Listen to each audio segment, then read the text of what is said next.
이제 오늘부터 매주 아침에 이렇게 수요일마다 이런 얘기를 할 텐데, 오늘은 첫날이니까 아주 가볍게 그러나 심각한 얘기를 하도록 하겠습니다. 어, 제목이 오늘 할 얘기가 로컬푸드 학교임에도 불구하고 저성장 고령화에 대한 이야기를 할 거예요. 이렇게 되면은 뭐지? 왜 갑자기 저성장 고령화 이런 얘기를 하지? 이런 생각이 드실 거고요. 뒤집어서 생각해 보죠. 로컬 푸드가 뭐죠? 그리고 왜 로컬 푸드가 요즘에 와서 관심의 대상이 됐을까요? 음, 혹시 기억나실까요? 아주 예전에는 집에서 농사 짓는 품목이 수십 가지. 그래서 아마 농사를 안 짓는 몇 가지는 사 먹고 나머지는 다 집에서 먹었을 때는 로컬 푸드 이런 얘기 안 했어요. 그러니까 우리 역사가 몇백만 년이라고 하는 긴 시간이 있었음에도 불구하고 먹는 거를 이렇게 사 먹은 게 그렇게 얼마 안 됐어요. 지금 너무 당연하게 여기다 보니까 오히려 로컬 푸드가 신기하죠? 하지만 옛날에는 먹을 게 있는 동네에 사람이 있었어요. 그래서 로컬 푸드란 말이 필요가 없었고요. 근데 언제부턴가 먹을 게 없는 동네에 사람들이 모여들어 살고 거기다가 먹는 거를 옮겨서 먹이기 시작했어요. 그러니까 누가 생산했는지도 모르고 어디서 어떻게 생산했는지도 모르는 거를 먹기 시작해요. 그 동네가 뭐죠? 도시입니다. 그리고 우리는 지난 50년 동안 도시를 향해서 미친 듯이 달려왔고요. 도시적인 삶. 왠지 멋있어 보이고, 뭐 뉴요커, 파리지앵 이러면서 왠지 있어 보이고, 그런 삶을 쭉 희망하면서 살다 보니까 어느 날 갑자기 애가 막 벅벅 긁기 시작해요. 아토피부터 시작해서 이러다 안 되겠네. 요즘 아이들이 열에 둘 이상을 아이를 잘 못 낳아요. 도시 환경의 문제, 먹는 거의 문제 이런 얘기 많이 하죠. 이제 그러면서 점차 어, 유기농업 또는 친환경 농업, 그러니까 먹는 거에 대한 관심을 갖기 시작했어요. 그러다가 최근에 와서는 유기농업, 친환경 농업하고는 조금 다르게 로컬 푸드란 말이 이제 우리 사회에 일반화되기 시작합니다. 자, 우리 동네에서 나오는 농산물을 우리가 먹는다. 어디서 많이 들어봤죠? 유알 타결될 때 안 들어봤어요? 신토부리? 들어봤죠? 예. 네. 그때 이제 국산 농산물 이야기였죠. 수익 개방 때문에. 그런데 실제로는 굉장히 비슷한 정서들이 있어요. 그래서 이제 와서 다시 로컬 이야기를 하게 될 때 그렇게 된 앞뒤 과정을 우리가 이해하는 게 굉장히 중요할 것 같습니다. 지금 로컬 푸드가 돈이 돼 아니면 뭐 로컬 푸드가 무조건 건강에 좋은 거야 이렇게 한쪽 방향으로 막 몰고 가면은 균형이 다시 깨져요. 이미 4, 50년 동안 우리는 먹는 거에 관한 한 그리고 사는 거에 관한 한 극도로 균형이 깨진 상태로 살고 있죠. 그래서 그 균형을 억지로 맞추고 있는 거잖아요. 그러다 보니까 이제 로컬 푸드에 대한 관심도 지금까지 먹던 거와 새롭게 로컬 푸드 이야기하는 것 이것을 다 뭉뚱그려서 이제 오늘부터 우리가 고민해야 될 건 이런 거예요. 우리 시흥 시민들은 지금까지 무엇을 어떻게 먹고 있는지, 근데 앞으로는 어떻게 하면 좋을지 이런 고민들을 해 나가는 그런 학교가 되겠습니다. 자, 그래서 첫 번째 시간이 저성장 고령화 시대라고 적어놨어요.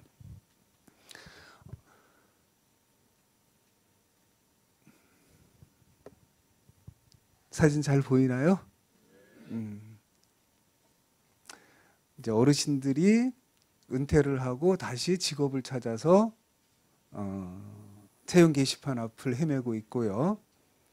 청년들은 청년대로 일자리 박람회에 가서 미친 듯이 직업을 찾아요. 자기 일자리를 찾는데 잘 안 돼요. 고작 찾는다는 게 비정규직. 그러니까 애구 어른이고 무지하게 힘들어졌어요. 이게 왜 그럴까? 예전에는 고등학교만 졸업을 해도 도시에 나가면 일자리가 다 있었죠. 대학을 졸업한다면 막 일자리를 찾아다닌다 그랬어요. 얼마든지 고를 수가 있었어요. 그랬는데 언제부턴가 휙 돌아가지고 취직을 한다는 게 지상 목표. 그래서 우리 아이들의 꿈이 예전에는 뭐 대통령, 과학자, 뭐 아니면은 뭐였죠? 이렇게 장군 뭐 이랬었는데 요즘엔 아이들의 꿈이 정규직. 그렇죠? 정규직 그러죠. 그것도 좀 더 구체적으로 가면 공무원. 네. 직업 선호도 1위가 가장 꿈 많은 아이들의 직업 선호도 1위가 공무원이에요. 이유가 뭔데? 안정적이어서. 그러니까 꿈도 희망도 다 안정적인 돈벌이 또 안정적인 월급이 나오는 거로 몰려가고 있는 중입니다. 근데 중요한 거는 예전에 우리가 태어날 때보다 요즘 아이들이 숫자가 적어요.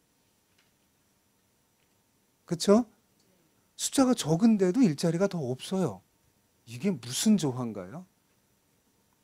경제는 2%대 정도로 성장을 하고 있는데 경제 규모는 커지고 있는데 아이들은 적어지고 있는데도 불구하고 일자리가 없어요. 그 가장 큰 이유가 고령화. 아주 속된 말로요. 안 죽는 거예요. 안 죽는 거예요. 그래서 이번 과정에서 계속 진행하는데 핵심 키워드가 13마리 고령화입니다. 자, 제가 저는 강원도 홍천군 내천면 다풍리 논골이라는 데서 태어났어요. 1965년 11월 초에. 무지 추웠어요. 그런데 5학년 때 형이 중학교를 들어가면서 춘천으로 전학을 나갔어요. 그때까지 저희 고향 전기 안 들어왔어요. 전기가 안 들어왔어요. 제가 초등학교 들어갈 때 그땐 국민학교였죠. 이제 형은 이제 산 넘고 물 건너 가지고 학교까지 가고 면소재지까지 저도 한 1년 가까이 그렇게 다니다가 이제 면소재지로 이사를 나갔어요. 그러니까 그때 어쨌든 기와집에 처음 살게 됐어요. 그 전에는 다 초가집이었겠죠. 그리고 면소재지에 가서 얼마 안 돼 가지고 저희 할머니 환갑잔치를 했습니다. 다들 기억에 있을 겁니다. 예전에 환갑잔치가 어땠는지. 네, 저희 할머니 환갑잔치 때요. 대단했습니다. 6.25 때 혼자 되셔가지고 고모님 3분과 저희 부친 4남매를 혼자 키우셨어요. 그리고 그 할머니 환갑잔치. 그래서 전날부터 마당이랑 밖에까지 다 천막 치고 집에서 키우던 꺼먹돼지를 전날 잡고 그래서 하루 종일 잔치를 하고 뒤에 왜 이렇게 천으로 쫙 가리고 식구들 다 모인 다음에 펑 해갖고 사진 찍는 것까지 다 했어요. 환갑잔치를 왜 했을까요? 70년대인데 그때가 그죠? 70년대인데 살 만큼 살았다는 뜻이었습니다. 환갑이 되면 살 만큼 살았다는 뜻이에요.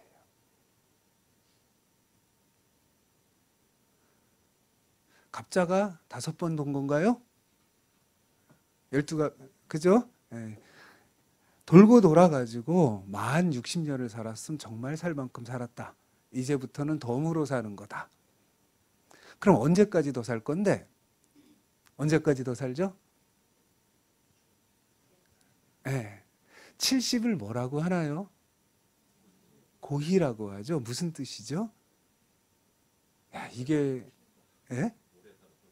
아, 비슷한데요. 확실히 예전에 교육이 잘못됐어요. 그죠?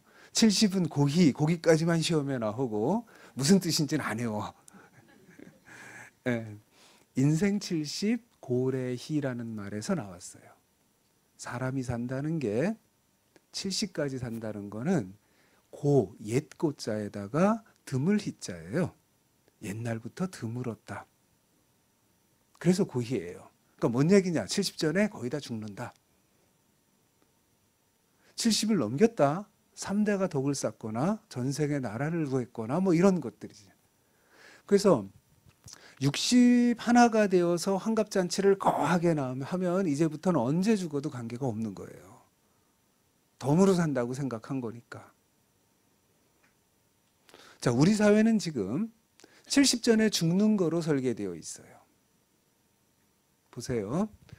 그러니까 초중 고등학교를 나와서 20살이 되면 어른이 되고 보통 25에 결혼을 하고 취업을 하고 55세까지 일을 하고 55세에 은퇴하고 환갑잔치 할 때 손주들 쫙 앞에 놓고 사진 빵 찍고 그리고 70 전에 죽는 거예요. 연금 70 전에 죽는 거로 설계되어 있어요. 그런데 안 죽으니까 연금이 펑크가 나기 시작하는 겁니다. 당연히 펑크가 나요. 날 수밖에 없어요. 자, 우리만의 문제가 아니라 선진국들도 다 인류 역사상 평균 수명이 70이 확 넘어가는 게 이번이 처음이에요. 겪어보지를 않았던 겁니다. 근데 중요한 거는 우리가 65세 이상을 노인이라고 하죠. 고령, 노인 인구를 65세 이상으로 잡는데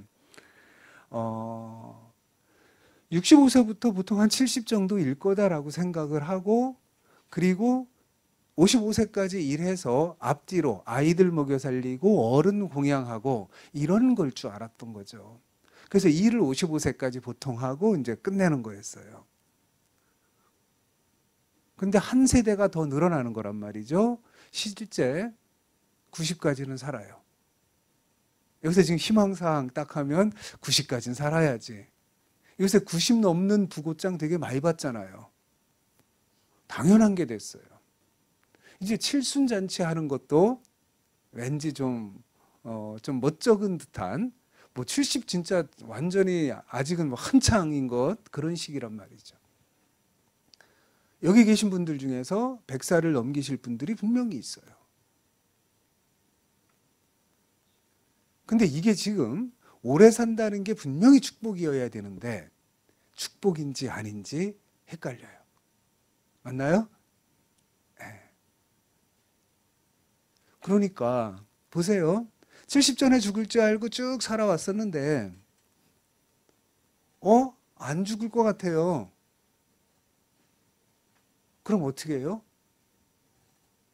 노후 준비가 돼 있을까요? 70에 맞춰서 했던 거예요. 근데 이게 준비가 안 된 거예요. 그러면 어떻게 해야 돼요? 이렇게 다시 취업 전선에 들어서야 돼요. 지금 대한민국 사람이요. 실제 1차 은퇴하는 거는 뭐 4, 5정, 5, 6도 이래가지고 50대 전후해가지고 은퇴를 하는 거로 나오지만은 일에서 완전히 손을 떼는 게 71세가 넘어야 돼요. 그러니까 70 넘게까지 일을 한다는 얘기입니다. 아파트 경비원을 하시는 분들도 있고요. 지금 서울 시내에 가면은 그 큰 대로변 골목에 그냥 온통 리어커에 폐지 줍는 할아버지 할머니들 엄청 많으세요. 실제 하루하루를 위해서 일하시는 분들이 70 넘게까지 이제 우리는 70 넘게까지 다 일을 해야 돼요. 그러니까 지금까지 대학 교육을 받고 그 교육을 토대로 해서 55세까지 자기 전공 분야에서 일을 해가지고 돈을 벌어서 애들 키우고 졸업 이럴 줄 알았는데 졸업 후에 다시 일을 해야 되는 거죠. 지금 시흥 아카데미가 어떤 거예요? 그런 겁니다. 지금까지 우리 사회가 정규과정으로 초중고 대학에서 가르친 거 가지고는 50대까지 먹고 사는 거를 가르친 거예요.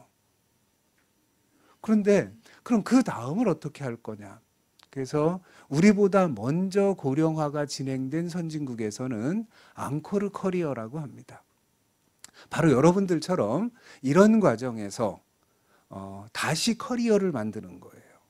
1차 은퇴한 다음에 내가 일할 거를 준비를 해야 되는 거예요. 우리는 어느 날 갑자기 은퇴 턱 하고 나면은 갑자기 소득이 아예 없어지는 거잖아요. 근데 우리보다 먼저 고령화가 진행된 데는 직장에서, 그러니까 공무원 사회는 공무원 사회 내에서, 기업은 기업 안에서 40대 후반, 50대 초반이 되면은 나중에 70 넘게까지 할 일을 찾기 위한 앙코르 커리어 교육을 진행을 해요. 그래서 평생학습이란 말도 나오는 거고요. 자, 이게 지금 아름다워요? 이 사진이 무슨 사진이죠, 지금? 네. 보아하니 액면상으로 은퇴를 하신 거죠. 또는 은퇴를 거의 하신 분들이, 하려고 하는 분들이죠. 이분들이 이제 다시 공부를 하고 있어요. 보면 이분들이 지금 우리 사회에서는 베이비 부모, 55년생부터 63년생, 엄청 숫자가 많은 분들. 옛날에 6, 7형제 태어나가지고 진짜 형제들끼리도 새 옷 한 번 못 입고 물려받고, 그리고 먹는 거 가지고도 형제들끼리 경쟁할 수밖에 없었던 그 세대들이에요.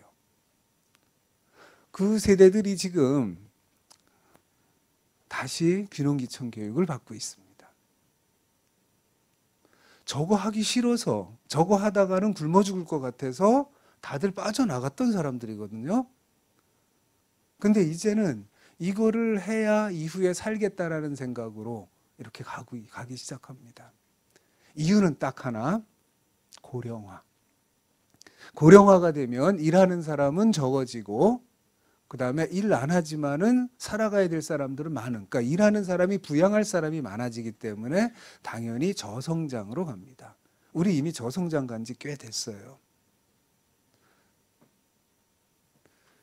서울시 농업기술센터가 공무원이 늘기 시작했다래죠. 도시농업과 귀농귀촌 교육과 서울 시민들은요, 올해 1,000만 명이 깨졌어요. 1,000만 도시 서울이 대한민국에 없어요. 1,000만 명이 깨졌어요. 서울 인구가 줄기 시작했거든요. 한쪽에선 고령화가 굉장히 가고, 안 믿겠지만 서울 시내에서 초등학교 폐교가 생겼습니다. 이제 앞으로 줄줄이 생깁니다. 초등학교 폐교가 쌓이면은 이제 중학교가 폐교가 되고 고등학교까지 폐교가 되겠죠. 무슨 얘기죠? 지금까지 우리가 생각해 왔던 공식들이 많이 깨지기 시작한 거예요. 지금까지는 베이비 부모들 포함해서 60년대, 70년대, 80년대 내내 농촌 지역이든 지방에서 끊임없이 도시로 가야 일자리가 있고 그 도시에서 성장을 하고 아이를 낳고 그렇게 살았어요. 근데 그분들이 이제 은퇴를 앞두고 나니까, 또는 은퇴를 하고 나니까 서울에 살기가 어려워져요. 쉽게 가자고요. 시흥, 부천, 아니면 여기 화성, 수원, 안양 이런 데 인구가 쫙 늘어난 이유가 뭐죠? 서울만 가지고 안 돼요.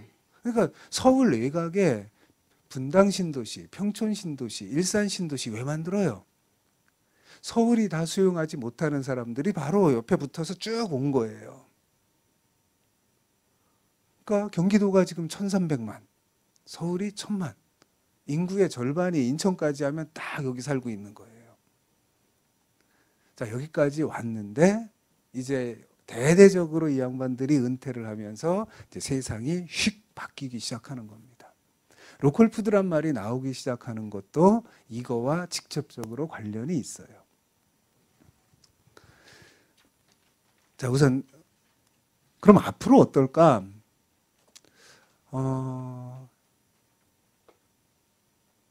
기억나세요?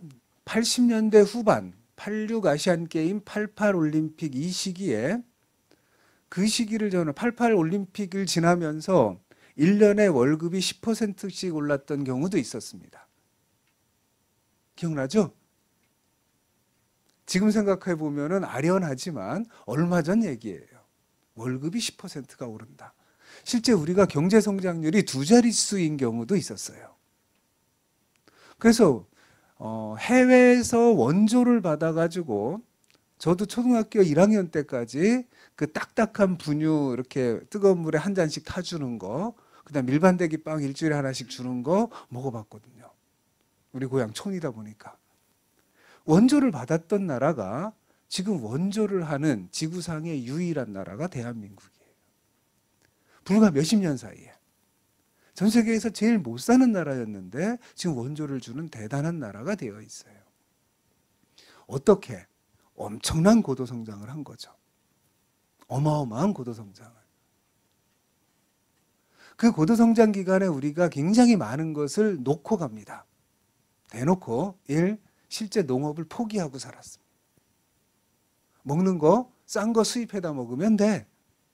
옛날 기억나세요? 저희도 집에서 목화도 심고 밀도 심었었는데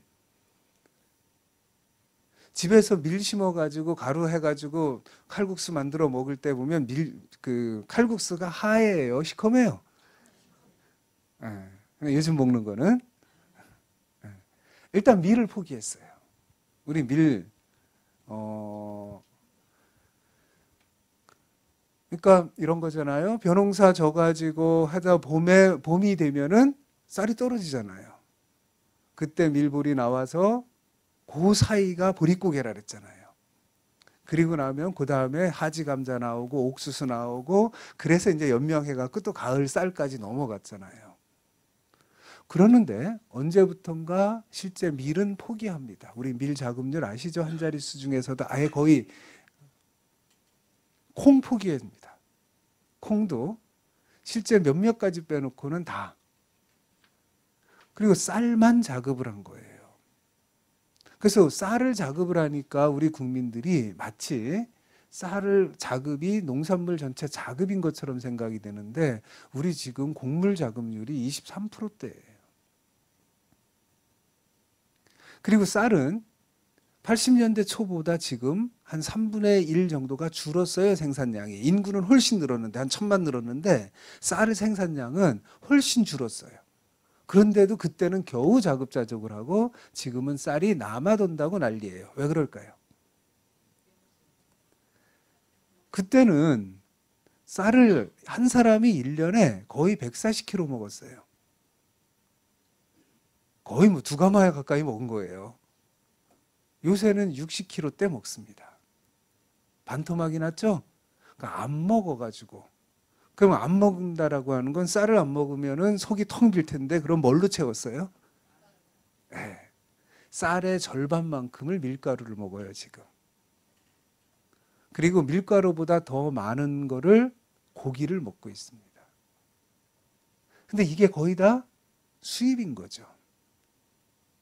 이게 거의 다 수입인 거죠. 자, 그러면 우리가 고도성장기에 이렇게 잘 살게 된 거는 성공한 거예요. 맞습니다. 인정해야 돼요. 사실 지금 우리 사는 거 30년 전, 40년 전에 상상도 못했죠. 88 올림픽 전후해 가지고 이제 자가용이 생기기 시작하는데 자가용을 산다라는 거 80년대 초반에 상상이나 했겠습니까?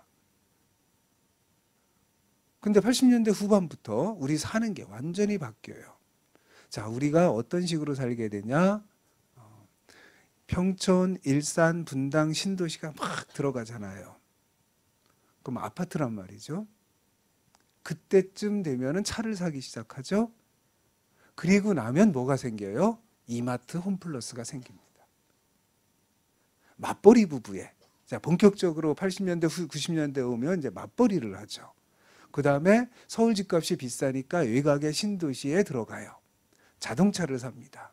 자, 이런 생활 방식이 되면은 이제 대형 마트에 가서 일주일치 장을 봐오는 게 이제 일상화되기 시작해요. 그리고 그 마트에서 파는 먹거리들 아니면 물건들이 어디서 왔는지 관계없어요. 그래서 그야말로 글로벌 푸드 시스템 안에 쫙 들어가게 된 거죠. 문제는 계속 그렇게 성장을 한다라고 하면은 아마 그대로 갈 거예요. 근데 두 자릿수 성장을 하다가 우리는 계속 그렇게 살 줄 알았는데 어느 순간에 헉 하고 한 대 뒤통수를 빵 맞아요. 뭐죠? IMF를 맞습니다. IMF 때 처음으로 우리가 정신이 번쩍 들었어요. 애들 돌반지까지 빼놓으면서 정신이 번쩍 들었어요. 어떻게? 전날까지는 옆집 아저씨가 어깨 보증 서달라 할 때 안 서주면은 나쁜 사람이었어요. 속된 말로 싸가지 없는 사람, 동네에서. 근데 IMF 딱 터지고 났는데 옆에다가 어깨 보증을 서준다. 서달라는 사람이 정신 나간 사람이 돼요. IMF 전날과 IMF 터진 날부터 우리 사는 방식, 이웃과 생각하는 게 완전히 틀려집니다. 그리고 나서 IMF가 딱 터지고 나니까 98년도에 우리가 마이너스 성장을 해요. 마이너스 성장도 뭐 완전히 팍 떨어지죠. 옛날 성장률 정반대로 마이너스가 붙어버려요. 기억나시죠? 98년 멀쩡하던 사람이 부도 나가서 노숙하고 사장님이 노숙하고 하는 거 다 보셨고 그때 이제 야반도주 하듯이 귀농귀촌하신 분들 되게 많았죠. 그러다가 98년이 지나면서 DJ 정부잖아요. 그때 DJ 정부 5년 동안에 5%대 성장을 해요. 첫 해 마이너스였는데도 불구하고 5%대 성장을 해요. 근데 우리는 뭐 7%, 8%, 9% 성장이 기본이었기 때문에 5% 성장은 IMF 때문에 어쩔 수 없었던 거야. 이거는 저성장이야 라고 생각을 했어요. 그리고 나서 2002년 월드컵 빵 해가지고 4강까지 가니까 이제 다 뭐든지 할 수 있을 것 같아요. 집값도 막 올라가기 시작하고 그랬죠? 그랬는데 경제는 노무현 정부 5년 동안에 연평균 몇 퍼센트 성장했을까요? 4%대 성장합니다. 그래서 5%대 4%대 성장하니까 10년 사이에 우리는 잃어버린 10년 경제가 죽었다 막 이런 얘기를 하기 시작했어요. 그래서 지지난 대통령 선거가 되면은 이제 경제를 살리자가 구호가 돼요. 그래서 747 공약이 나오죠. 7% 성장시키겠다. 그래서 MB 대통령이 5년 동안 7% 성장시키겠다, 4만 불 국민소득 가겠다 공약을 했는데 놀랍게도 CEO 출신 대통령이 5년 동안 했는데도 불구하고 대한민국은 3% 성장입니다. 5%, 4%, 3%. 그러면 이번 정부 5년 동안은 몇 프로 성장할 것 같아요? 네, 2%대 성장입니다. 아마 2%대 중반 하면은 잘하는 게 될 것 같아요. 그러면 다음 정부는 또 얼마나 할 것 같아요? 2%를 유지하면 잘하는 게 될 겁니다. 이거는 하느님이 오셔도 잘 안 되는 일이에요. 이제 뒤에서 다시 말씀드릴 텐데 왜 그러냐? 아까 말씀드렸듯이 고령화 사회에서 산업 구조도 어느 정도 이제 충분히 무르익은 상태에 이제 국민소득 3만 불 전후한 상태에서 이게 더 이상의 성장이 쉽지 않아집니다. 선진국들 대부분이 1%대 2%대 성장, 거의 성장이 멈춰요. 물가 상승까지 보면은 거의 멈춘다고 봐야 돼요. 우리도 마찬가지로 성장률이 쭉 내려가면서 자, IMF 때 마이너스 5.7% 성장했다가 다음에 벤처바람 타고 10%대 성장했다가 쭉 이렇게 하죠. 그래서 2008년도에 위기가 한 번 더 오죠. 미국의 금융위기 이후에. 그래서 이때 한 번 내려가면서 전체적으로 2%대로 향해서 내려가는 중입니다. 이 얘기는 뭐냐? IMF 전날까지 우리가 돈을 은행에서 꿀려면 13%, 14%, 15% 이자를 내고 경우에 따라서는 로비도 하고 꺾기도 했었어요. 기억나죠? IMF 전에 농업정책에 있어서 저리자금 뭐 거의 거저준다라고 했던 게 정부 정책자금, 저리자금이 5%였어요. 5%가 거저라고 생각을 했었어요. 왜? 그때는 저금을 하면 이자를 10%를 줬으니까. 대단했죠? 지금 생각해 보면은 지금 아파트 담보대출 받으면 3%대에 받을 텐데 요새는 3%의 돈을 꿔서 투자를 해갖고 이자 갖고 원금 갖고 돈을 벌 수 있다 없다? 쉽지 않다. 근데 90년대에는 80년대 후반에는 15% 이자를 주고 대출을 받아서도 돈을 벌었다는 얘기예요. 그래서 우리는 지금 머릿속에 잔뜩 그 생각이 들어가 있습니다. 특히 기성세대. 지금 50대, 60대는 당연히 그런 생각으로 우리 솔직하게 가보자고요. 지금 우리나라 50대, 60대 이 세대가 가지고 있는 재산 중에서 일해서 따박따박 저금해가지고 번 돈이 얼마나 될 것 같아요? 죄송하지만 별로 없어요. 많이 썼어요. 애한테 다 쓰고 완전 잘 썼어요. 그런데 재산이 많은 사람들도 많아요. 어떻게? 이런 거예요. 자, 이제 두 분이 같은 나이라고 칩시다. 같은 학교를 나오고 같은 직장에서 같은 월급이라고 칩시다. 한 분은 결혼을 하면서 은행에 왕창 대출을 받아가지고 아파트 청약을 넣어갖고 하나 됐어요. 한 분은 저금을 해가지고 내 집 마련을 할 거야. 그래가지고 이제 사골세방으로 들어갔어요. 결혼하면서. 이분들이 10년, 20년 뒤에 어떻게 달라졌을까요? 네. 지금 가지고 있는 자산의 대부분은 그런 거예요. 자, 분당 신도시에 처음 32평 아파트가 분양 들어갔을 때, 신도시 처음에 32평 아파트가 3천만 원대였습니다. 지금 20년을 살았는데 그 집값이 지금 8억, 9억 하는 거 아니에요. 20년을 산 중고 아파트인데. 어쨌든 그 사람의 재산은 8억대가 된 거예요. 이게 저금해서 놓은 거예요? 20년 장기 분할 상환 대출 받아가지고 사실 첫 계약금하고 중도금 정도만 있던 거로 하거나 꽂아 놓고 나머지 다 대출 이래가지고 그건 돌린 거 아니에요. 문제는 지금의 기성세대는 그런 방식으로 부를 축적할 수 있는 기회가 있었는데 우리의 아이들에게는 그 기회가 없다는 거죠. 그러니까 예전에는 차분하게 저금하면서 그런 기회를 잡으면은 저희 때만 하더라도 7, 8년이면 집을 산다 그랬었어요. 요새 아이들이 3, 40년 걸려도 집을 살까 말까라고 얘기를 해요. 자, 저성장.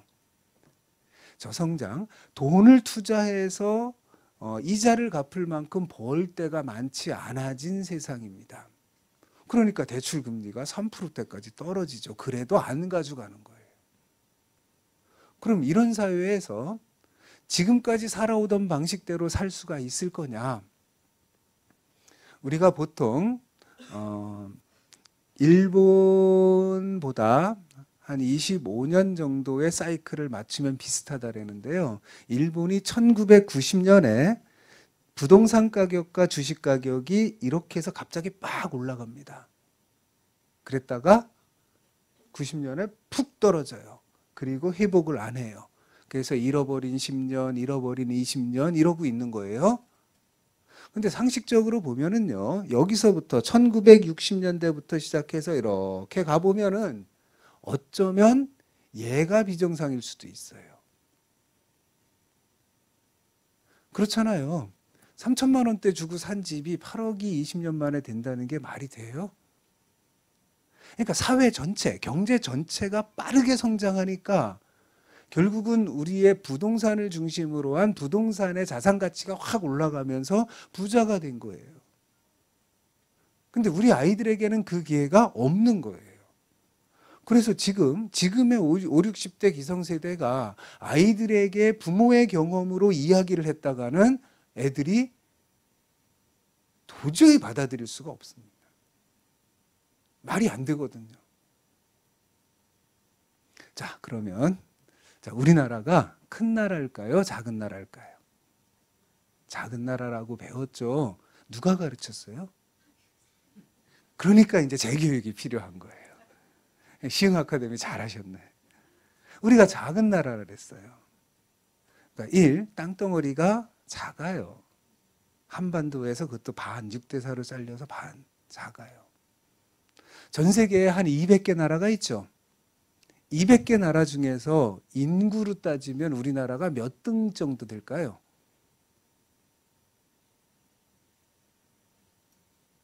200개 나라 중에서 우리나라가 인구로 몇 등 정도 될 것 같아요? 작은 나라라며요. 그럼 100등 넘어가야 될 거 아니에요.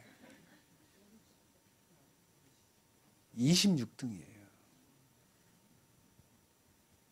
엄청 큰 나라예요. 인구 5천만이 넘는 나라. 자, 지금부터 제가 막 댈 테니까 우리보다 인구가 큰 나라 한번 따져보세요. 캐나다, 호주, 스페인, 네덜란드, 스위스, 스웨덴, 핀란드, 덴마크, 뉴질랜드, 뭐 이 정도. 지금 제가 부른 나라 중에서 우리보다 인구가 많은 나라 없어요. 우리 무지 큰 나라입니다. 그렇죠? 우리가 그러면 우리하고 비슷한 애들 잘 볼까요?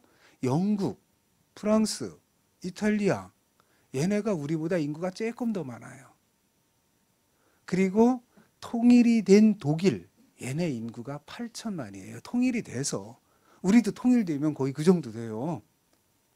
유럽의 최강자 독일이 8천만이에요. 그럼 우리 인구 어마어마한 거죠? 이렇게 어마어마한 인구인데도 불구하고 소득도 거의 3만 불 수준입니다. 자, 그러면 그걸 다 합쳐서 경제 규모로 따집시다. 그 나라의 경제 규모, 총 GDP 몇 등쯤 될 것 같아요, 우리가? 네, 전 세계 11등, 12등, 13등에서 왔다 갔다 해요. 그러니까 그러면 이제부터 우리보다 큰 애들만 몇 찾아보면 되는 거예요. 그럼 나머지는 다 우리 밑이에요. 기본적으로 미국, 중국, 일본, 독일, 영국, 프랑스, 이탈리아 조금 더 크고 뭐 이렇게 하고 나면 바로 우리예요. 우리가 알고 있는 선진국이라고 하는 대다수의 나라들 진짜 인구 얼마 안 돼요. 경제 규모도 우리보다 훨씬 적어요. 그죠? 큰 나라입니다. 그리고 엄청난 나라예요. 뭐냐면 반도체부터 자동차, 석유화학, 철강에서부터 시작해서 IT에 이르기까지 제조업 기반이 OECD에서 보면 제일 좋은 나라예요. 금융과 서비스 중심이 아닌 앞으로 굉장히 중요한 제조업 기반이 굉장히 단단한. 근데 그게 어떻게 가능했냐? 실제 빠른 속도로 농촌에서 사람이 도시로 쫙 나올 때 죽어라 공부를 시켜가지고 내보냈잖아요. 50년대, 60년대, 70년대 오면서 농촌에서 보통 6, 7형제 중에 하나 남겨놓고 다 도시로 내보낼 때 그냥 내보냈어요. 땅 팔아, 집 팔아, 소 팔아.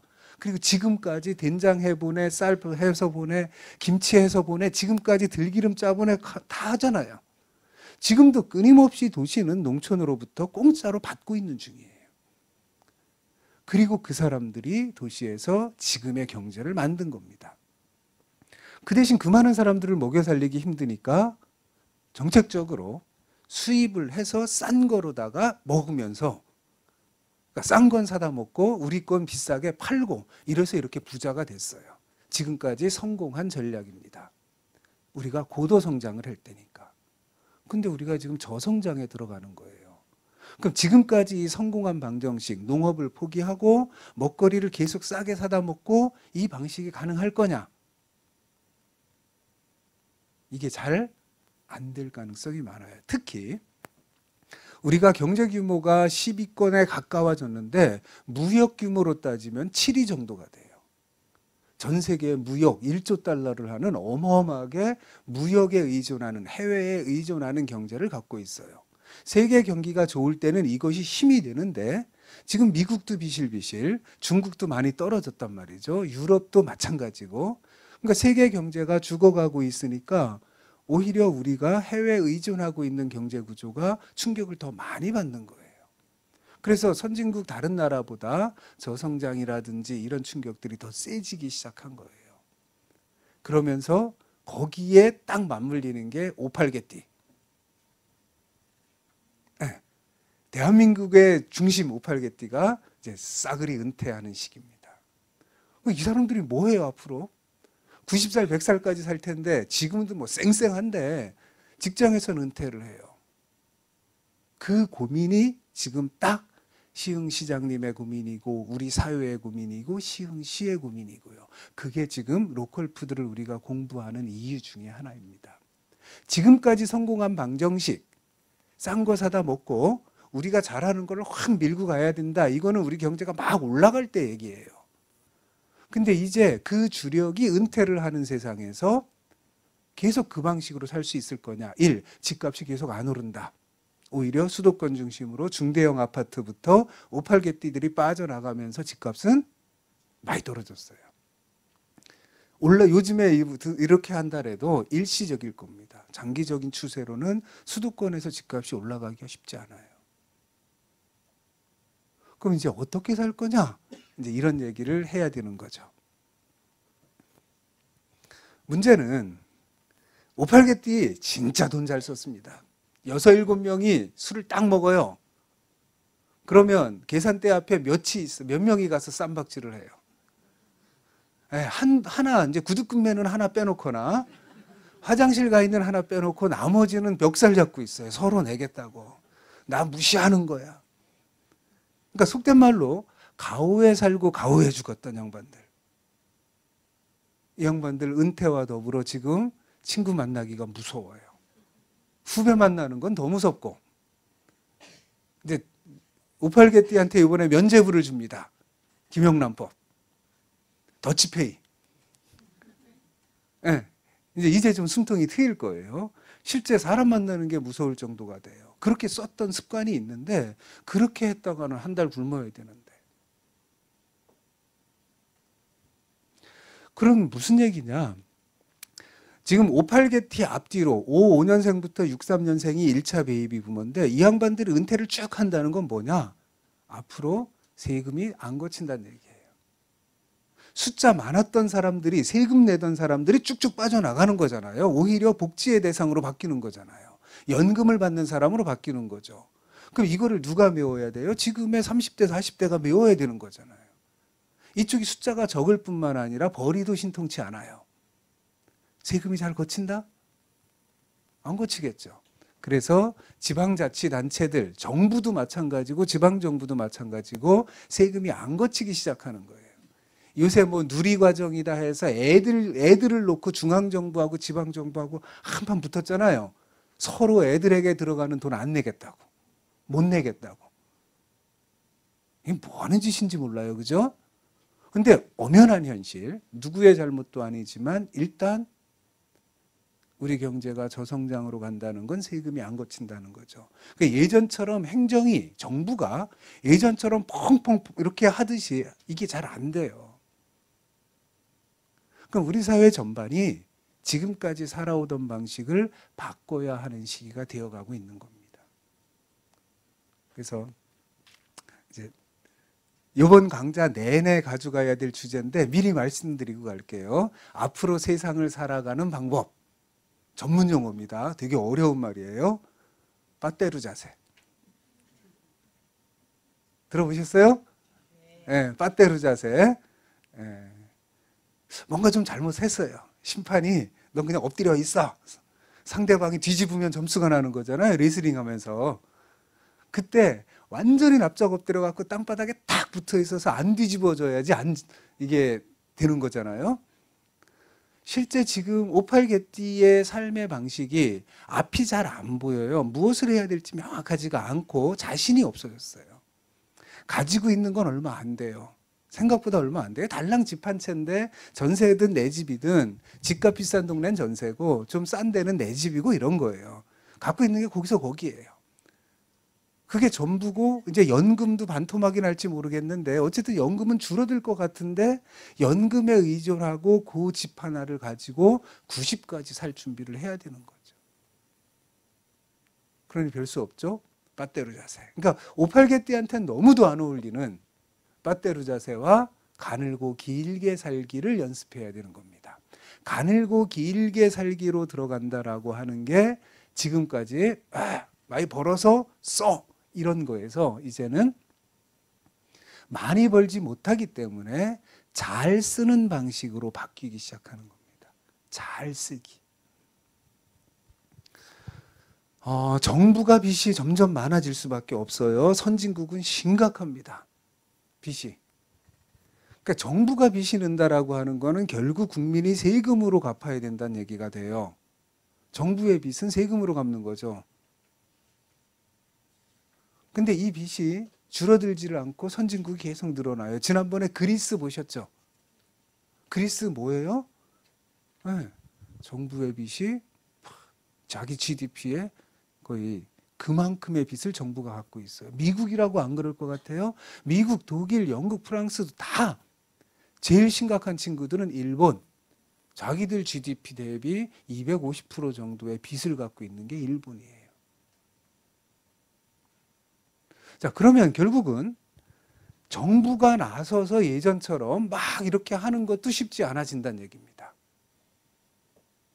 속된 말로 나중에 연금이 펑크나기 시작할 때 실제 군인연금에서부터 시작해서 지금 공무원연금, 군인연금 이런 거를 부족하게 되면 펑크가 나는 거를 정부가 떼우게 되어 있었죠, 법률상. 그러니까 이게 펑크가 나니까 노무현 정부 때 정부가 펑크 나는 거를 세금에서 메꿔주기로 했었어요. 그렇게 법 제정이 됐어요. 근데 앞으로 그게 가능할 거냐? 쉽지가 않겠죠. 결국은 일하는 사람, 우리 아이들은 직업이 변변치 않고, 그리고 우리는 졸업해가지고 계속 이제 세금의 지원을 받으면서 살아가는 방식 또는 연금을 받아야 되는데 그것이 연결이 잘 안 되는 세상으로 들어가는 거죠. 그래서 지금의 5, 60대, 70대가 욕심을 부리면 우리 아이들의 노후는 둘째치고 우리 아이들의 삶 자체가 무지하게 힘들어지는 겁니다. 그래서 지금 부모 세대가 가늘고 길게 살기로다 전환을 안 하고 여전히 부동산에서 한방 치겠다라고 생각을 하고 가면 그 피해는 고스란히 우리 아이들에게 들어가는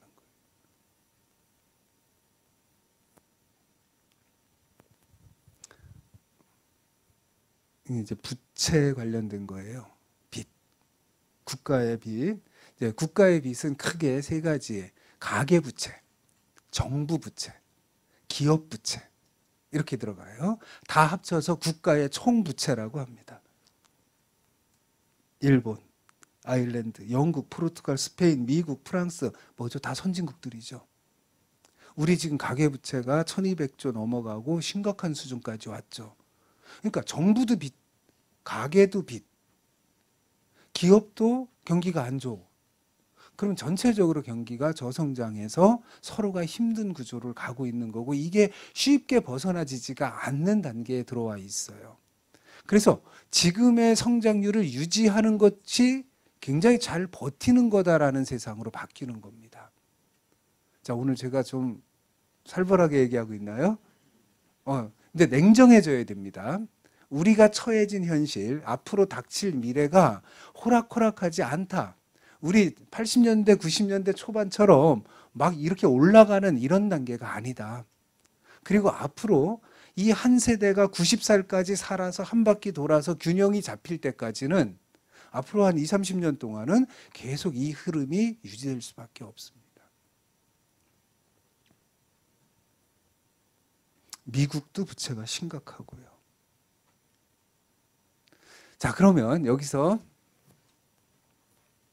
우리는 성장이란 단어에 익숙해요. 고도 성장. 작년보다 올해가 당연히 월급이 올라야 돼요.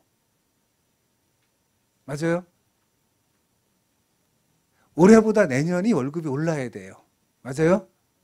네. 그렇게 살았으니까.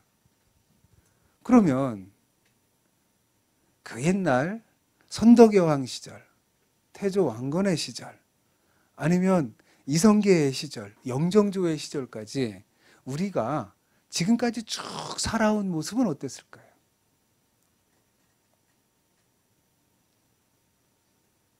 당연히 작년보다 올해 소득이 늘었다? 아니죠. 그러니까 이런 겁니다.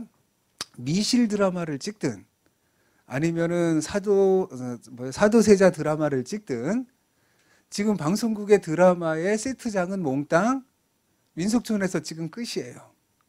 삼국시대 배경이나 고려시대 배경이나 조선시대 배경이나 민속촌 가서 찍으면 그 집이 그 집이에요. 뭐죠? 그렇게 그래 사는 겁니다. 하루 3끼 먹을 수 있으면은 행복한 거였어요. 그때 지금 우리처럼 고도 성장? 아니요.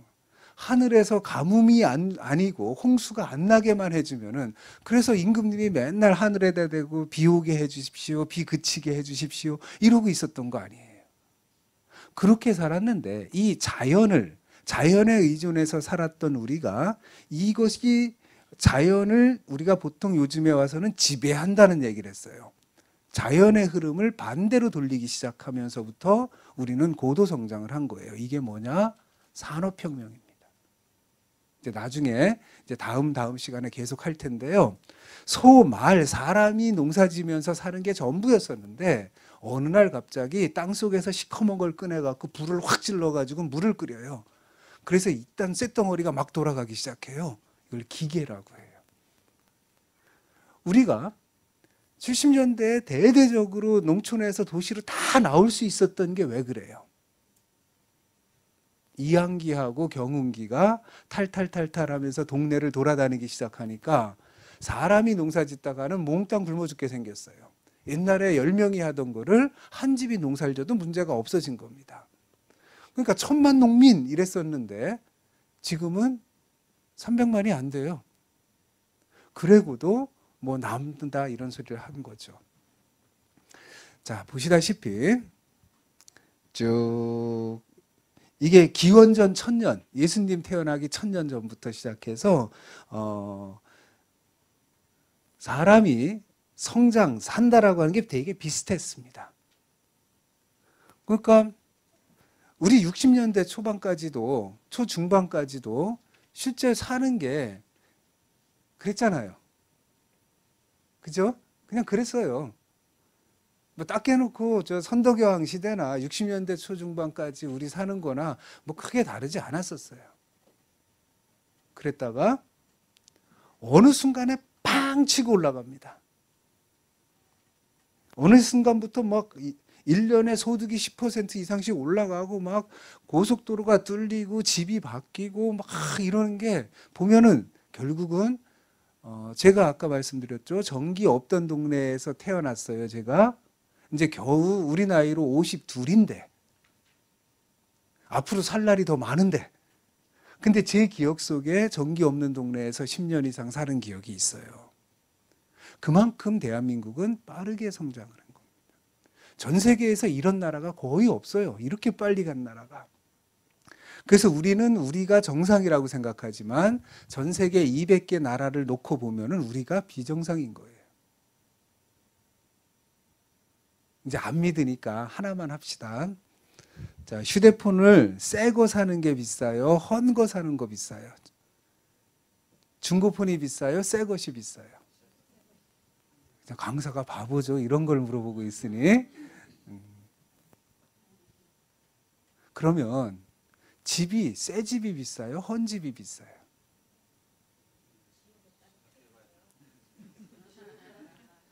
아까 그랬잖아요. 분당 신도시 최초 분양가 대비 지금 집 20년 이상 된 중고집이 몇 배 올라가 있어요. 그러니까 우리는 중고가 새 거보다 비쌀 수 있는 세상을 살았던 거예요. 이상하죠? 이상하죠? 그런 세상을 살면서 우리는 그거를 정상이라고 생각했던 거예요. 그리고 우리 아이들한테도 그렇게 살라고 가르친 거예요. 지금도 그렇게 가르치고 있고.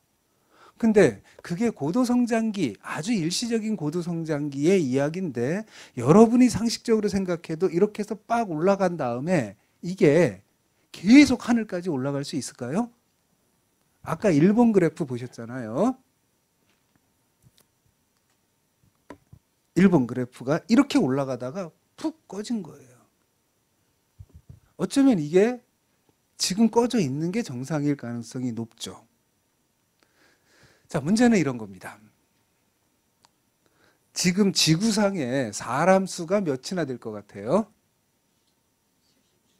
70억이 넘어서 지금은 아마 한 74억 얘기하는 순간에 1년에 8천만이 느니까 얘기하는 순간에 몇만 명이 늘 수도 있겠네요. 오늘 하루에. 그렇죠? 74억 정도가 될 겁니다. 지금. 근데 산업혁명이 일어나던 200년 전 1820년에 지구의 인구는 10억이었습니다.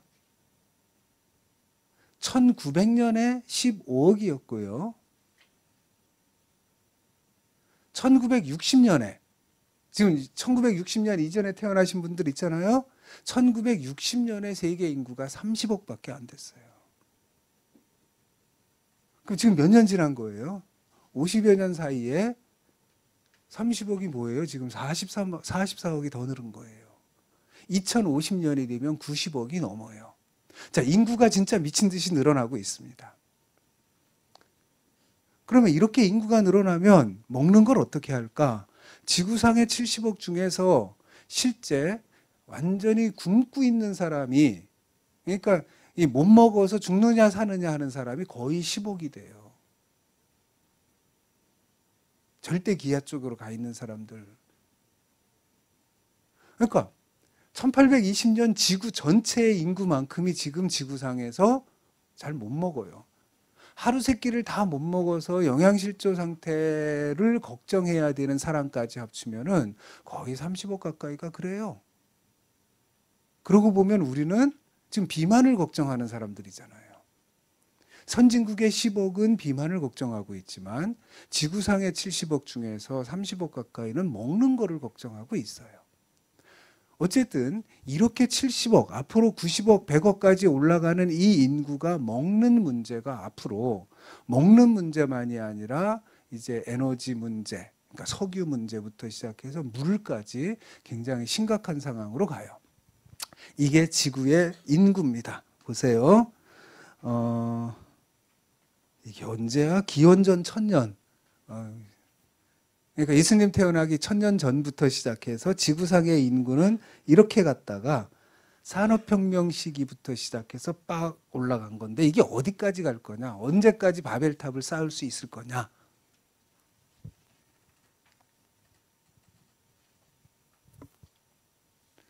근데 일본 경제 아까 이제 이렇게 했었잖아요. 부동산 이렇게 한 거 보여드렸죠? 이게 일본 그래프인데요. 일본 그래프는 우리가 참 많이 봐둬야 돼요. 일본은 보니까 90년에 부동산이 빡 폭락을 하는데 부동산 가격이 제일 심하게 올라갔던 거 이게 뭘까요? 상업용입니다. 상업용 건물. 뭐 식당하고 뭐하고 하는 거 있죠? 그 가격이 이렇게 많이 올라갔던 거예요. 그 다음에 주거용과 공장이나 이런 건 그렇게 많이 올라가진 않았어요. 그러니까 막 돈이 많이 벌어지니까 소비가 막 늘어나니까 가장 집값이 많이 올라간 게 상가예요, 상가. 얘가 더 많이 떨어졌죠. 주택이나 공장이나 이런 거는 올라갔다 많이 떨어지긴 했어도 이렇게 심하진 않는 거죠. 그러니까 지금 58개띠 바로 위에 선배들이 은퇴하면서 겁없이 일시금 퇴직금을 받고 그 다음에 퇴직금을 받은 다음에 집담보대출까지 받아서 가게를 내서 가게 내면은 알바생한테 하고 나는 놀러 다닐 줄 알았죠? 그리고 어떻게 됐어요? 거의 되게 망했잖아요. 그러면서 실제 우리 주변에서 식당 간판이 붙었다가 1년 만에 내려오는 거 진짜 많잖아요. 그러니까 그냥 내려오는 게 아니라 그 집이 망한 거예요. 그 집이 망한 거예요. 자, 그런 거를 보면서 이제 우리는 이제 58개띠가 딱 봤을 때 선배들이 치킨집 내다 망하고 빵집 내다 망하고 하는 걸 보기 때문에 이제는 그것도 못하는 거예요. 그러니까 이제 이 자영업이나 이런 상가 건물이 푹 떨어지는 거고 우리도 이 부분으로 들어가고 있는 중이죠.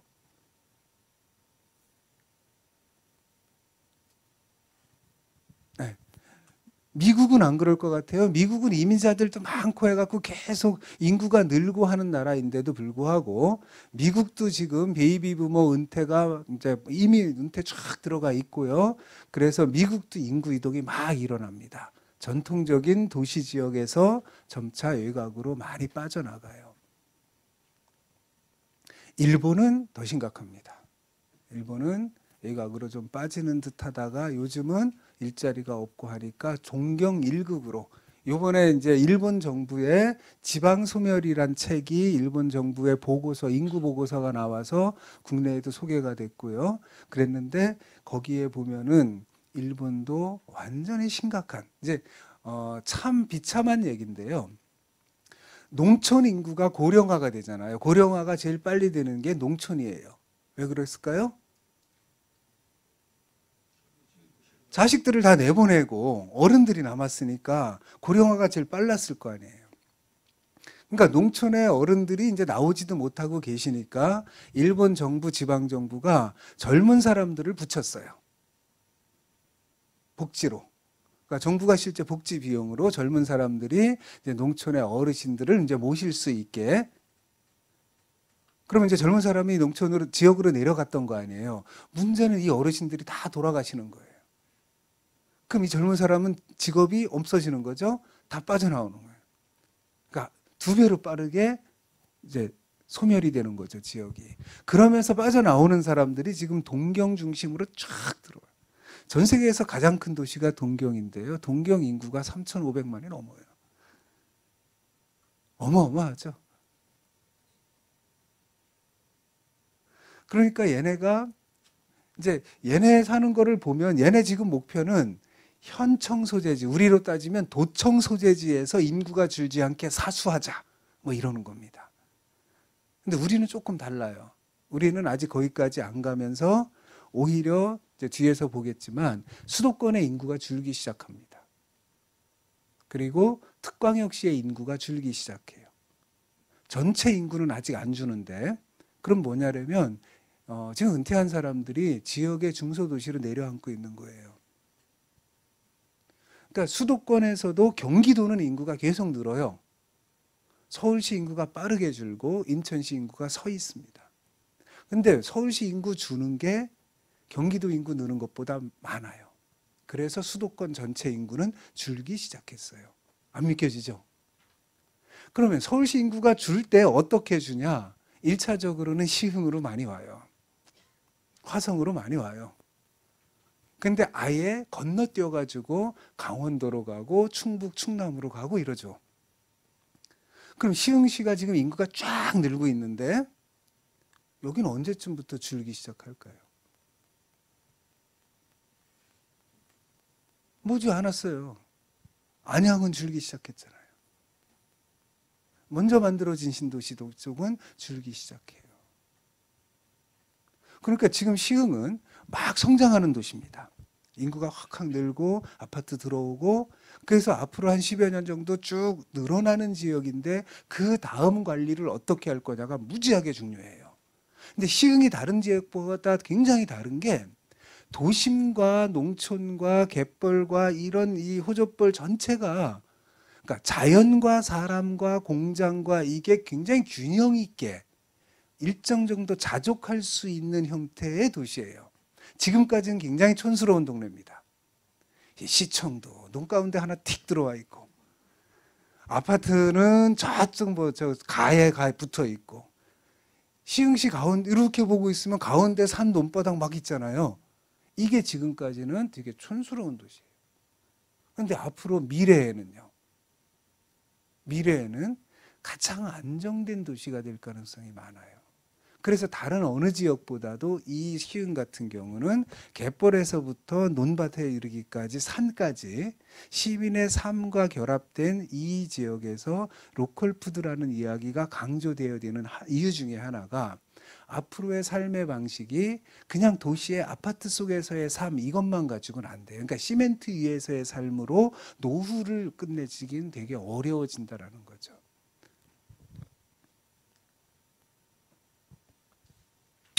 이게 이거 미국 사람이 해리 덴트 연구소에 이제 해리 덴트라는 사람이 이제 쓴 책에 나오는 건데요. 이건 미국은 군대를 안 가서 우리보다 좀 빨라요. 26세 아파트 임대를 하고 31에 집을 처음으로 사고 41에 더 큰 집을 사고 46세가 되면은 소득이 정점에 올라갔다가 그다음부터 우리 사오정이니까 그다음부터 내려가기 시작해요. 자녀 대학 등록금이 들어가고 자동차를 바꾸고 병원비가 늘기 시작하고 그러다 크루즈 여행 70에 한 번 하고 병원비 약값 엄청 내다가 집에 가는 이제 요양원이 마지막 집. 자식이 어차피 부모를 동양할 수 없기 때문에. 그러니까 지금 미국이나 유럽이다 우리보다는 상대적으로 좀 여유가 있다라고 하지만 전 세계가 선진국들이 다 80 이후의 삶, 84세에 요양원을 간다 그랬잖아요. 지금 미국. 그러니까 이 라이프 사이클이 우리에게도 크게 어색하지 않아진 거예요.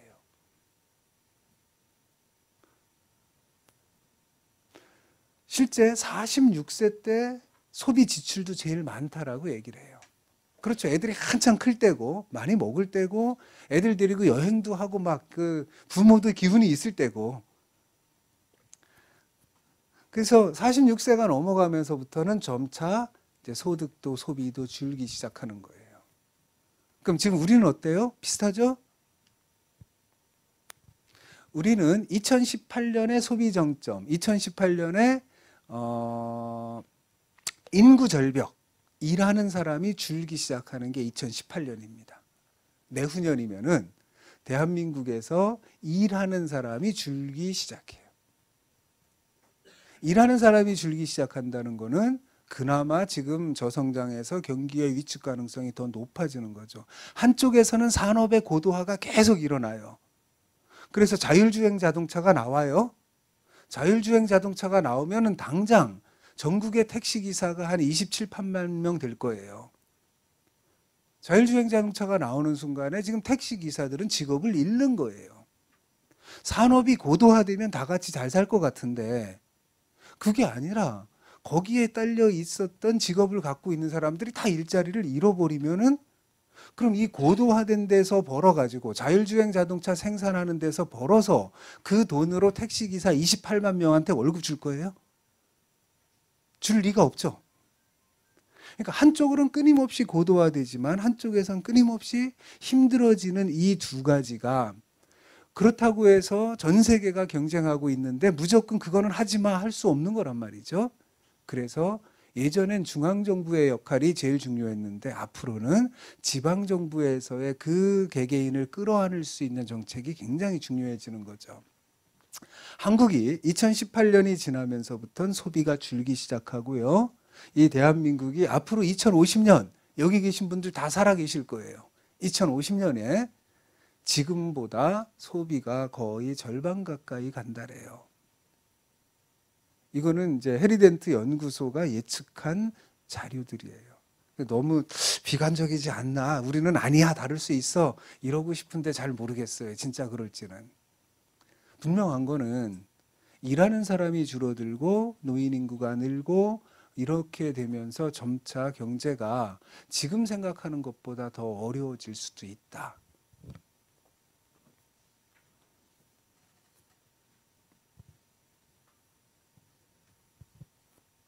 이게 일본과 한국의 소득 그래프를 25년 차이를 놓고 겹쳐 놓은 거예요. 거의 같죠? 네, 그래서 지금의 일본의 모습이 그러니까 굉장한 장기 저성장인데 우리는 일본같이 안 갈 거야라고 우기는 사람도 제법 많은데 글쎄요, 만만치는 않은 것 같아요. 일단 비슷하게 갈 수 있다라고 생각하고 준비하지 않으면 굉장히 당혹스러운 국면으로 가겠죠. 자, 그래서 제가 요 그래프를 보다가 하도 놀래가지고 이제 여러 사람들이 이 그래프를 하는 거를 저도 이제 인용을 한 거예요. 제가 그린 게 아니고 여기 인용을 누구라고 안 했네. 정부 통계를 놓고 그래프를 그린 거를 인용한 건데요. 잘 보세요. 이제 오늘 앞에서 드린 얘기가 거의 다 여기 있어요. 1960년에는 58개띠가 3살이에요. 무지하게 많죠? 노인은 거의 없죠. 2013년 요즘은 노인이 조금 생겼고 일하는 사람이 엄청 많고 애들이 줄어들었어요. 2060년이 되면 노인이 이만큼이 되고 애들은 더 작아져요. 요 그림만 가지고는 아직 잘 실감이 안 가죠. 이 그래프를 보시면 자, 어쨌든 중간에 일하는 사람 100명이 먹여 살려야 될 사람입니다. 60년에는 100명이 일을 해가지고 아이들 77명에 어른 5분을 먹여 살렸습니다. 100명이서. 지금은 아이들 22에 어른 15을 먹여 살리고 있어요. 2060년이 되면 노인이 어르신 81명을 100명이 먹여 살려야 돼요. 애들 20명. 그러니까 부양 인구가 100명이 일해서 부양해야 할 인구가 합쳐서 이 위에 진한 게 노인, 흐린 게 아이거든요. 그럼 지금이 제일 앞으로 몇 년 동안에 제일 낮은 거예요. 2018년이 지나면서부터 부양 인구가 늘기 시작하는데 노인 부양비가 아이들 키우는 것보다 훨씬 더 들죠. 그래서 각오를 단단히 해야 되는 거죠. 그러면 이 노인이 늘어나는 거를 막을 수 있다? 안 되는 거잖아요. 인구를 갑자기 애들을 많이 낳아서 20살짜리를 낳을 수도 없어요. 그러니까 이제 급해지니까 뭐 이민을 받아야 된다부터 시작해서 별 얘기가 다 있죠. 아무리 이민을 받는다 해서 이 구조가 바뀔 거냐? 쉽지 않아요. 결국은 앞으로 30년 동안 한 세대가 수명이 연장이 돼서 90까지 살아가는 이 사이클이 한 바퀴 돌아가고 나야 안정화가 돼요. 그때까지 어떻게 우리가 새로운 삶의 방식을 연착륙시킬 수 있을 거냐가 관건이 되는 거죠. 자, 이 그래프는 이게 무슨 신문에 나왔었나 한 건데 이것도 인용한 거라서 자, 5부터 63까지가 전국에 현재 700만이 있습니다. 이제 거의 다 은퇴죠. 그리고 68부터 74까지를 2차 베이비 부머라 그랬는데 여기가 600만이에요. 그 가운데 400만. 그래서 55년생부터 74년생까지 20년 동안에 지금의 40대 초중반부터 60대 초반까지죠. 제일 일 많이 하는 사람들. 이 사람들이 앞으로 10년 정도면 거의 은퇴한다고 봐야죠. 길어야 15년. 15년 내에 2천만에 가까운 1,700만이 은퇴를 한다라고 생각해 보세요. 지금까지 우리 사회에 웬만한 아파트는 이 사람들이 다 갖고 있을 거예요. 그리고 지금 우리 내는 세금 거의 다 이 나이대에서 내고 있을 거예요. 이들이 은퇴하는데 그 다음에 받아야 되는 젊은 사람들 숫자는 줄고 그들은 이제 집살 능력도 예전 같지가 않은 거잖아요. 그래서 지금 진짜 중요한 게 이 58개띠 베이비 부모들이 인생의 경로를 어떻게 잡아갈 거냐가 제일 중요합니다. 그러니까 58개띠들이 그 세대가 앞으로 90, 100살까지 어떤 식으로 살 거야를 정해 놓는 게 그 다음에 자녀들에게 그대로 영향을 줘요. 예전처럼 먹고 죽자. 내가 다 낼게. 이제 이런 방식으로 갔다가는 이제 다 같이 자폭하자 이렇게 돼 버리는 거예요.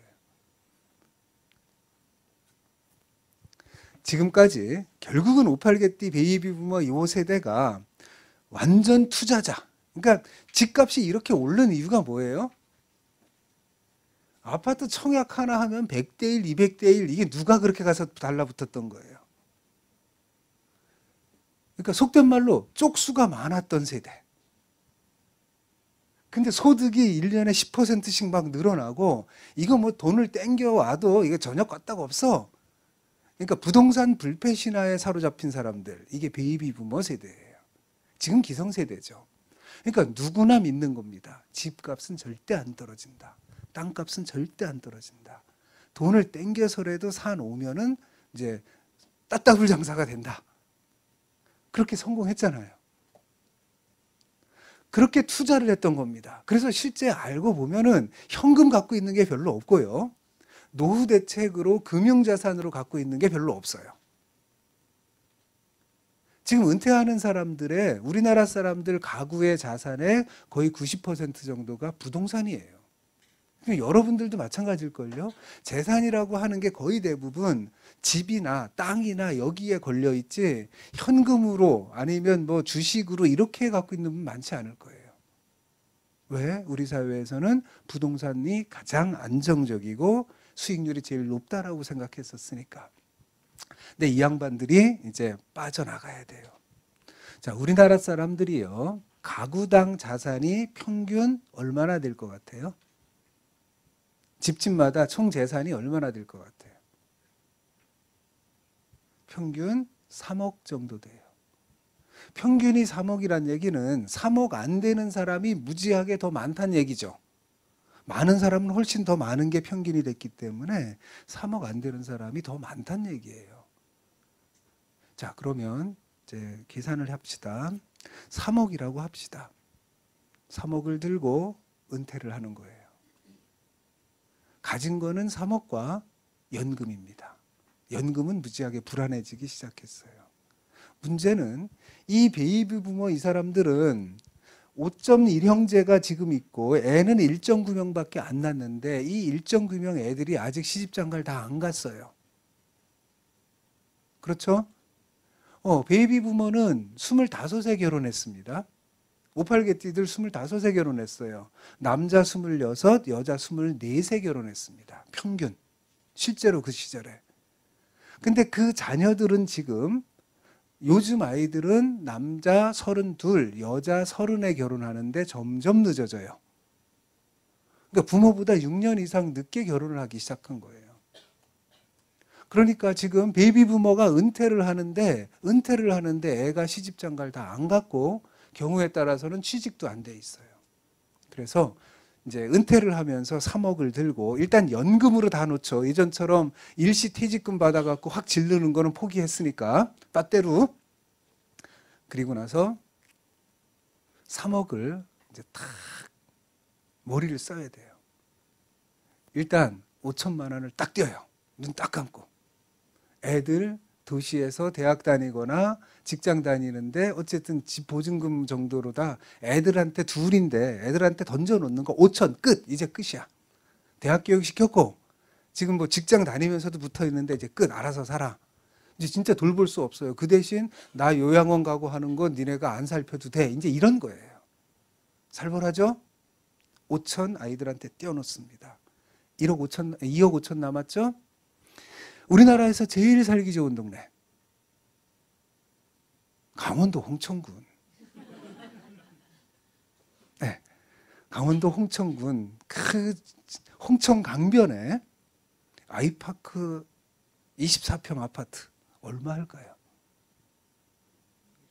네, 1억 5천 미만에서 요새 많이 올라요. 강원도 무시하지 말아요.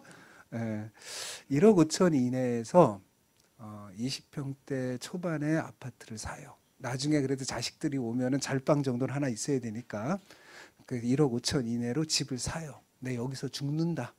죽을 때까지 산다. 갑자기 슬퍼지죠. 그 얼마 남았어요? 1억.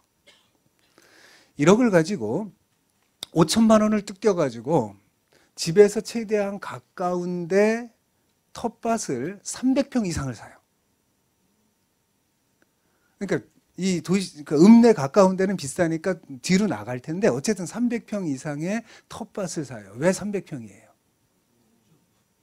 300평 이상 농사를 져야 농민이거든요. 그러면 농협의 조합원도 가입할 수 있고. 그런 다음에 나머지 5천만 원은 어떻게 해요? 내가 이제 300평 농사를 짓는 농민이 되니까 그 땅이 있는 동네나 내 집 있는 동네 농협의 조합원으로 가입하고 농협에 5천만 원을 딱 비상금으로 박아요. 그러면 아무것도 안 남았죠 이제? 그리고 어떻게 산다? 네, 연금 받아서 빠떼로 자세로 일단 버텨본다. 그러면 하루 종일 텃밭에서 또는 이웃하고 이제 생활은 아파트에서 시작하지만 점차 이제 면 단위로 내려앉아서 정말 귀농을 할지 귀촌을 할지 이런 꿈을 꿀 수 있게 돼요. 근데 그냥 확 귀농 귀촌 들어갔다가는 거기 그건 식당 내는 것보다 더 위험해요. 그래서 어쨌든 그래서 지금 대한민국에 엄청난 인구 이동이 일어나기 시작했어요. 수도권 인구, 특광역 인구가 준달했죠. 그러면 어디로 늘고 있냐? 귀농 귀촌보다 더 많은 사람들이 지금 시흥시로 내려오는 사람, 중소도시로 이동을 하기 시작합니다. 그래서 시흥시 안에서도 저 논밭 있는 쪽으로다가 귀농 귀촌하는 것도 의미가 있어요.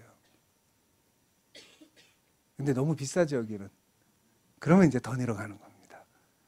자, 어쨌든 지금까지는 계속 질렀던 베이비 부머가 지르는 게 아니라 지키는 쪽으로 바뀌었기 때문에 경제가, 소비가 줄고 경제도 위축될 수밖에 없고 이 흐름은 앞으로 더 심해진다. 이제 이해가 되셨죠? 그러니까 지금이 보통 이야기하는 뉴 노멀입니다. 그러니까 10% 성장하는 게 정상이었고 중고 아파트가 더 비싼 게 정상이었잖아요. 근데 그게 아니라 이제는 새로 지은 집이 더 비싸고 2%대 저성장이 이게 정상, 뉴, 새로운 노멀, 정상. 뉴 노멀의 시대로 넘어가는 거예요. 거기에 못 맞추면은 힘들어요. 자, 어쨌든 베이비 부머가 그러다 보니까 이제 탈서울, 탈수도권, 탈특광역시. 탈출하는 이유는요, 딱 하나. 여기서 계속 살다가는 제명에 못 죽겠구나. 아니면은 늙어서 거지 되겠구나. 보세요. 지금 그러니까 노인 인구를 65세 이상으로 얘기를 하는데 이거 지금 이제 고령화됐기 때문에 이번 정부 들어서 노인 인구 나이 기준을 70으로 높이려고 했잖아요. 대한노인회하고 합의까지 했잖아요. 70이 넘어야 경로우대증이 나온다는 얘기입니다. 65세 돼서 경로우대증이 나와야 지금 서울에서 살만해요. 어떻게? 아침에 막 붐빌 때 살짝 지나서 할아버지 할머니들이요 전철을 딱 올라탑니다. 9시 넘어서 온양온천까지 쭉 가는데 공짜예요. 온양온천 가서 경로우대로다가 온천을 해요. 그리고 간단히 밥 한 끼를 드시고 하루 종일 온천을 이렇게 놀고 그리고 전철 타고 다시 올라오면 공짜예요. 얼마 썼을까요? 네, 10,000원 이내로 막을 수 있죠. 온천을 안 한다. 다음 날은 전철을 탁 올라타요. 양평으로 가요. 양평 국수리역에 딱 내려가지고 아니면은 이 두물머리 쪽에 가가지고 천천히 산책도 하시고 국수 한 그릇 드시고 오면은 하루 5,000원으로 막아요. 하루 종일 산책도 하고 수다도 떠시고 경치 구경도 하고 운동도 하시고. 근데 이게 70으로 다 경로우대증이 확 올라가 버리면 은퇴 시기는 55세에서 미동도 안 하고 있을 겁니다. 정년이 늘어나도 공무원이나 공사에 해당될지 몰라도 민간 대기업이나 이런 데서는요. 이게 50 넘어가면 웬만하면 다 그렇죠? 어떻게 해요? 서울 살 수 있을까요? 그러니까 이제 도시에서 쭉 빠져나오는 겁니다. 소일거리가 있어야 돼요. 소일거리만이 아니라 건강을 유지할 수 있어야 되고 그래서 텃밭을 키운다는 건 이제 로컬 푸드로 접근해 가는 거예요. 텃밭을 운영한다라고 하는 거는 이런 거예요. 여러분들이 귀농을 해서 배추 농사를 져갖고 돈을 벌겠다. 배추 한 포기가 소비자 1,000원을 내면은 여러분들 손에 300원 들어갑니다. 배추 3포기를 팔아서 슈퍼에서 배추 한 포기를 못 사 먹는 거예요. 그렇죠? 근데요. 여러분들이 배추 한 포기를 심었다 먹어버리면 어떻게 돼요? 1,000원을 절약하는 거죠. 그러니까 벌어서 배추를 사 먹겠다라면 3포기를 팔아서도 못 사 먹는 건데 한 포기를 심어서 먹어버리면 1,000원이 절약이 되는 거예요. 다시 생산해서 팔려고 하는 거 많이 생산해서 많이 팔아서 많이 벌겠다는 게 지금까지의 정상. 이게 생산 경제입니다. 근데 내가 생산한 거를 먹겠다. 그러면 1,000원을 절약했다. 이런 게 생활 경제예요. 근데 나는 배추 심고 같이 내려간 옆집은 시금치 심고, 그러니까 내가 뭐뭐 심고 근데 다 못 심잖아요. 그럼 거기에서 나눠 먹을 수도 있죠. 그럼 서로 이게 초기 시장이에요. 초기 시장. 여기서 유통 마진이 빠지고 유통비 마진이 빠지는 거잖아요. 그러니까 이게 무슨 원시 시대로 돌아가자는 게 아니에요. 여전히 연금과 기타 이런 거를 가지고 공산품도 사고 뭐도 하겠지만 기본적으로 내가 생산의 활동을 하면서 나의 건강을 유지하면서 나눌 수 있고 생활비를 줄일 수 있는 방법들을 그렇게 해서 찾기 시작하는 겁니다. 수도권 인구가 줄기 시작했다. 이런 그래프 보시면 쭉 나오고요. 이 귀농귀촌 인구가 늘어가는 게 아주 극적인데요. 귀농귀촌이 확 늘기 시작하는 게 언제쯤일 것 같아요?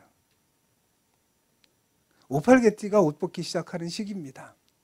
그러니까 55년생 베이비 부모, 제가 58개띠라고 얘기하는 거는 55부터 63까지 그 다예요. 베이비 부모.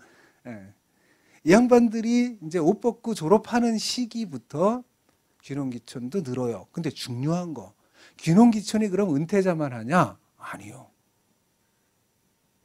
40대 이하가 한 40% 돼요. 그건 뭐냐면 은퇴한 사람만 가는 게 아니고요. 지금 도시에서 직장을 못 얻거나 아니면 농업이나 농촌이나 하는 지역사회에서 새로운 일자리를 만들려고 하는 젊은 친구들도 많이 내려가기 시작해요. 오히려 그 친구들에게, 그러니까 그 친구들은 바닥에서 시작하기 때문에 훨씬 성공할 확률이 더 높을 수도 있어요. 그래서 이미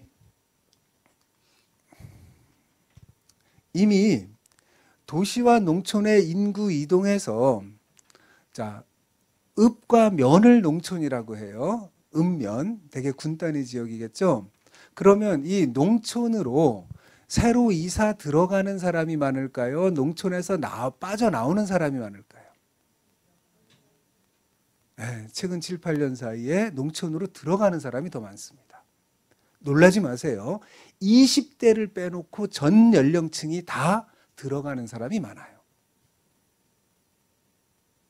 그러니까 60년대, 70년대는 거의 다 나오고 들어가는 사람이 없다고 봐야 되죠. 근데 지금은 들어가는 사람이 더 많아졌어요. 그럼 농촌 인구가 확 는다? 아니요. 농촌에서 태어나는 사람보다 돌아가시는 분이 더 많아요.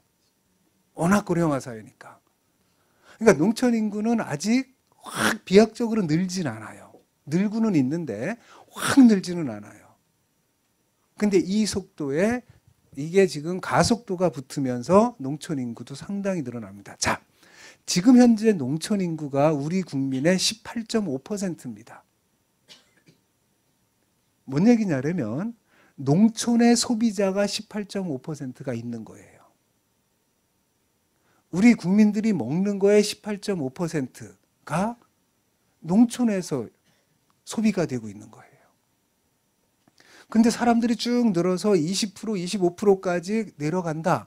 근데 더 중요한 거는 귀농귀촌 농촌에 들어가는 사람보다는 20만, 30만 도농복합시, 그러니까 정말 살기 좋은 도시들 많죠. 춘천, 강릉, 충주, 진주, 저기 여수, 뭐 이런 동네, 순천, 그렇죠? 이런 도시들 정말 살기 좋은 도시라 그랬잖아요. 서귀포 이런 데. 이런 데로 사람들이 특광역시에서 내려가요. 바로 귀농귀촌을 못 들어가고 중간 지점으로 내려앉아요. 보통 하프백이라고도 해요. 중간 정도에.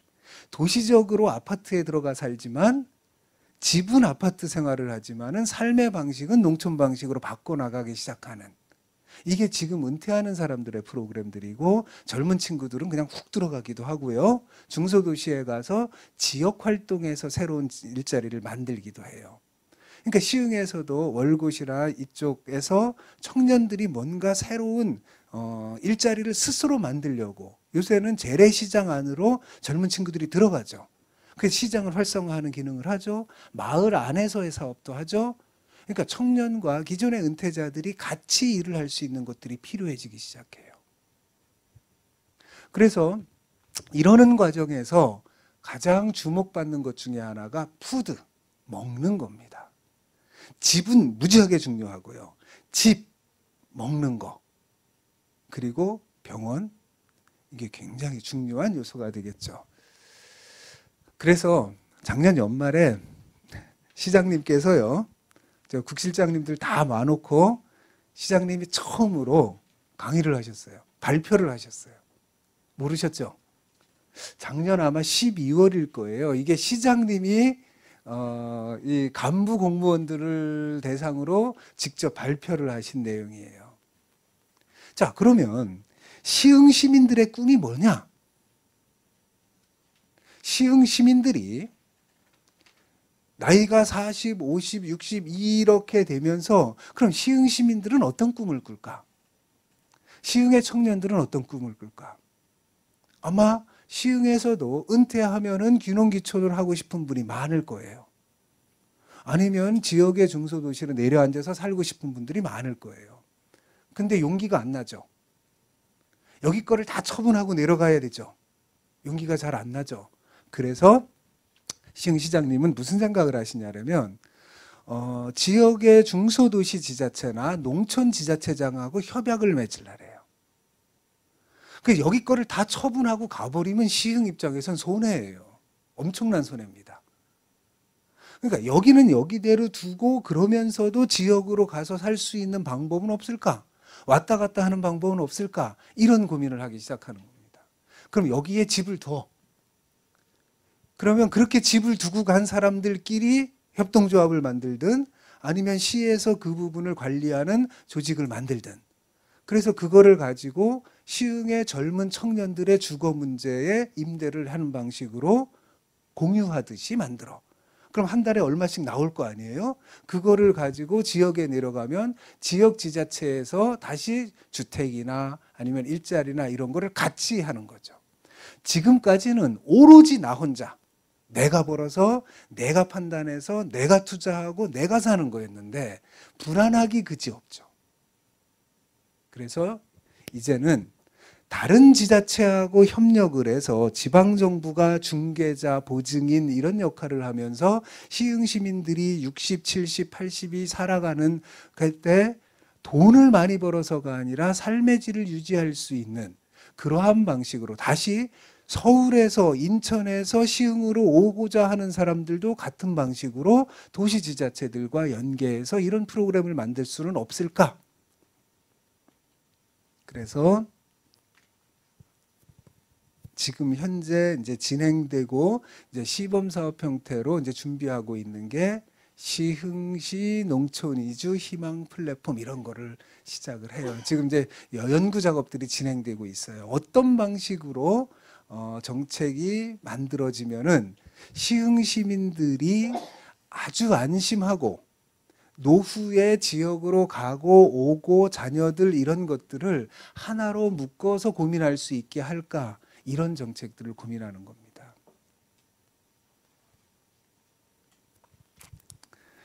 자, 로컬푸드 얘기한다 해놓고 오늘 하나도 안 했어요. 다음 주 수요일 날은 더 안 할 겁니다. 더 안 할 거예요.